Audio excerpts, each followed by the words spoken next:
드라마 너의 목소리가 들려에서 생생하게 전해지고 있는 실제 사건들을 한밤 기획에서 알아봤습니다. 아, 재밌어요.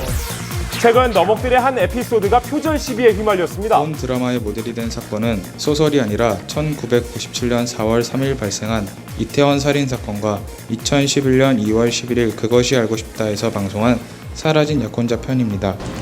너목들 담당 연출가를 찾아가 직접 그 입장을 들어봤는데요. 실제 사건을 모티브로 가져간 건 맞고요. 저희 작가분이 꽤 오래 준비하셨고요. 그 가운데서 실제 사건들 꼭 우리나라가 아니어도 외국의 사례들을 보고 정리를 하신 거기 때문에. 그렇다면 쌍둥이 살인사건 에피소드에는 어떤 실제 사건이 숨어 있을까요? 기자 한쪽이 칼로 너목들 주인을 속 실제 찔렀어요. 사건 모티브 그 첫 번째. 피해자는 있지만 범인은 누군지 알 수 없는 이 상황. 검찰은 당시 현장에 있었던 97년 이태원 살인사건에서 따온 것으로 살해된 현장에 있던 두 사람 중 누가 직접 범행을 저질렀는지 알 수 없었던 사건 내용을 모티브로 한 것입니다. 범인이 있는데 물적 증거가 명확하지 않아서 결국 범인을 검거하지 못한 것은 이태원 살인 사건과 관련된다 이렇게 보여집니다. 그리고 또 하나, 그 두 형제가 쌍둥이에요. 그것도 일란성. 범행에 가담한 두 남자가 쌍둥이라는 설정은 그것이 알고 싶다의 사라진 약혼자 편에서 피해자 김명철 사건과 관련된 쌍둥이 조재필, 형제를 모티브로 한 겁니다. 조상필, 이들은 과연 누구일까? 정필승 씨가 맞죠? 정필재 씨가 아니고요. 네, 정필승입니다. 여러분 눈치채셨나요? 쌍둥이 이름 역시 그것이 알고 싶다의 쌍둥이 이름과 비슷하게 지은 점입니다. 정말 놀랍죠? 하지만 현실에서는 증거가 명확하지 않아 속 시원히 해결되지 못한 사건들이었지만 드라마에서는 초능력을 사용하는 주인공이라는 설정으로 사건의 진실을 가려냈습니다. 그 쌍둥이 둘이서 짜고 사람을 찌른 거야. 공동 정범이라고. 이에 변호사와 검사는 둘 다 잡는다? 저희 둘이 짜고 그 사람을 죽였습니다. 이 자식이 무조건 안 죽였다고 잡아떼라고 했거든요. 그럼 둘 다 무죄로 풀려날 거라고. 이렇게 사건이 해결되며 흥미를 더했습니다. 법조인들이 사실 가지고 싶은 능력이 바로 그거죠. 진실을 알 수 있는 능력. 근데 이제 이종석 씨가 그런 초능력이 있으시니까 그런 진실에 맞게 어떤 변호사나 검사나 판사가 어떤 역할을 해주니까 그게 드라마적인 재미인 것 같아요.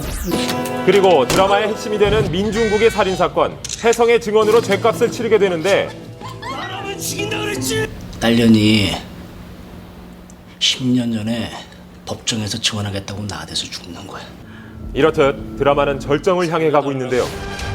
그렇다면 민중국의 살인사건 에피소드에 숨어있는 실제 사건은 뭘까요? 먼저 민중국이 법정에서 자신에게 불리한 증언을 한 혜성의 목을 조르는 이 상황은 다른 사람도 죽일 거라고 했어. 끝이라고 생각하지 마. 이제부터 시작이니까.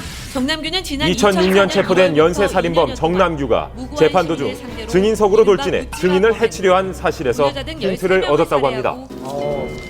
네 번째 실제 사건 모티브는 갚아야 할 빚이 있는 사람이에요. 수감된 민중국이 10년 동안 증인 장혜성의 보복을 계획하는 장면인데요. 지체장애 여성 보복 살해 사건의 용의자 14년 전 자신을 신고한 여성을 무참히 살해했습니다. 아, 정말 그런 일이 있었네요. 작가는 나날이 들고 있는 증인 보복 살해의 문제점을 착안한 겁니다. 그리고 너목들 다섯 번째 실제 사건 모티브.